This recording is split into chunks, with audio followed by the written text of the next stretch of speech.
Kalau Bapak dan Ibu bisa melakukan itu, insya Allah sehat Pak Ibu. Insya Allah sehat. Kalaupun nanti ada sakit yang Allah titipin, ya ujian. Tapi karena kita salah, maka yang terjadi kan seperti ini. Ya kan?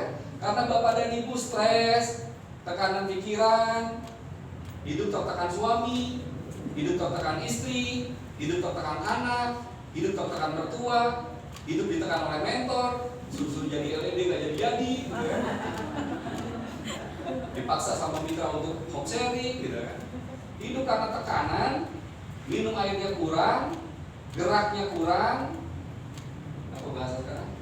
Mager, nah, males gerak, olahraganya ikutin tren, imunitasnya rendah, racun menumpuk, kebiasaan hidup buruk, pencemaran air, pencemaran udara, pola makannya buruk, itulah yang akhirnya tubuh yang sehat tadi jadi sakit. Ya, organ yang tadinya normal jadi menurun, sel yang tadinya sehat jadi rusak. Kalau sudah kayak begini, yang namanya virus, bakteri, patogen, gampang nggak masuk? Gampang, karena nggak ada yang nolak. Imunitas itu sudah Allah pasang programnya itu nolakin semua yang tidak sesuai ada di dalam komunitas dalam tubuh kita, metabolisme tubuh kita. Dia akan diusir otomatis. Dia bisa masuk ya karena metabolisme tubuh kitanya sudah ngaco, sudah berantakan. Gitu ya. Baik. Jadi Bapak Ibu mau sehat atau mau sakit sih? Sehat. Kalau mau sehat gampang. Kalau mau sakit tingkatkan racun, turunkan nutrisi esensial. Kalau mau sehat, turunkan racun, tingkatkan nutrisi esensial. Gampang. Mau sakit, udah nggak usah direm, banyak-banyak aja makan yang semua depannya P. Penyedap, pemanis, pewarna, perasa, pengembang, pengawet, pemutih, perempuan, ya itulah. Semua yang depannya P itu racun. Pria.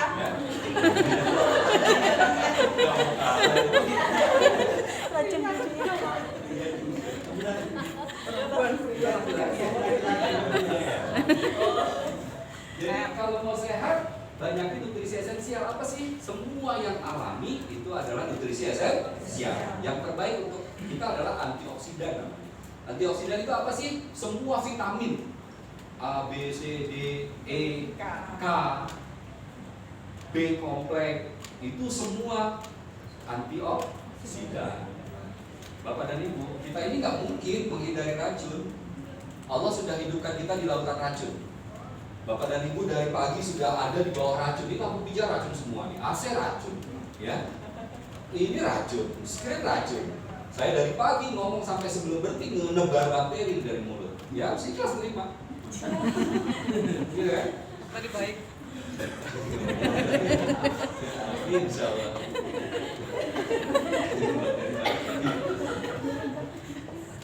Atau basilus berarti saya.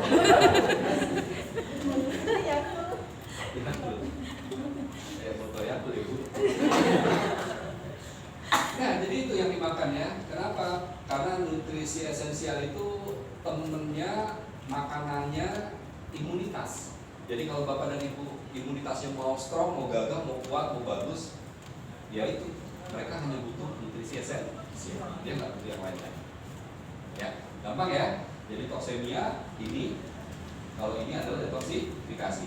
Maka Bapak dan Ibu sekalian, saat Bapak dan Ibu memasukkan nutrisi esensial ke dalam perut sebanyak-banyaknya, maka yang terjadi adalah rilis. Bapak dan Ibu akan mencret, akan keringetan, akan berlendir, keluar mukus, akan batuk, ya, akan pipis melulu, karena memang proses dari detoksifikasi.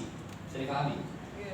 Jadi kalau panen pepaya, anggur, labu siam, wortel, lobak, kangkung, Bapak Ibu akan mencret, akan demam, akan pusing, akan berlendir, banyak mukus, kencing melulu. Bisa dipahami ya?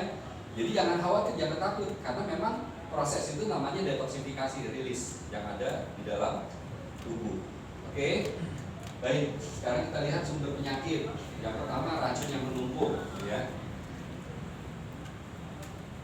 Jadi racun itu macam-macam, bisa dari luar terpapar, bisa juga dari dalam. Dari dalam apa? Sisa-sisa metabolisme yang tidak bisa diurai oleh tubuh. Maka Bapak dan Ibu hati-hati. Seandainya Bapak dan Ibu juga berlebih, herba itu juga nggak semuanya aman. Contoh misalnya, herba yang rasanya pahit, kalau dikonsumsi oleh laki-laki, sebulan aja rutin setiap hari minum makan atau yang pahit-pahit, insya Allah bulan kedua dipotek. Ya. Jadi nanti kalau istri kasih yang pahit-pahit, hati-hati Pak. Itu ada visi dan misi. Belum boleh nikah lagi. Kalau perempuan kebanyakan makan temu putih, ya, apalagi, pokoknya herbal-herbal yang dia kerjanya di ginjal. 6 bulan berturut-turut perempuan itu bisa gagal ginjal. Ya. Jadi herbal juga ada bahayanya kalau kita tidak paham bagaimana menggunakannya. Ya, maka nanti kita belajar konsepnya. Racun itu bisa dari luar, bisa dari dalam. Ya. Contoh yang lain, ikan, protein, daging, telur, atau yang lebih mudah saya contohin purin, ya, jeroan, tahu ya jeroan ya. Nah itu kan penyumbang purin yang paling tinggi. Pada saat Bapak dan Ibu kelebihan makan jeroan, enak gak sih jeroan? Enak ya? Makan bubur ayam pakai sate ati, sate usus, ya itu jeroan kan. Otak, limpa, apalagi jantung, apa namanya itu, apa yang tempat kotoran itu namanya? Ampela, itu jeroan kan? Itu kalau kelebihan, tubuh nggak bisa memproses, makanya dia akan sedimentasi, mengendap di dalam ginjal, jadilah purin, jadilah asam urat. Ya, padahal itu herbal bukan?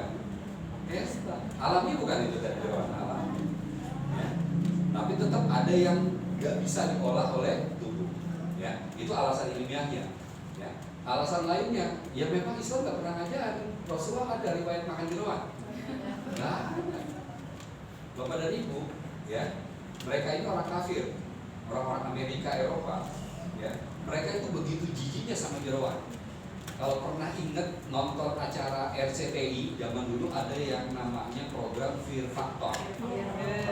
Mereka itu begitu jijik lihat usus, padahal udah direbus, ya tinggal makan, kita itu enak banget jadi soto kan.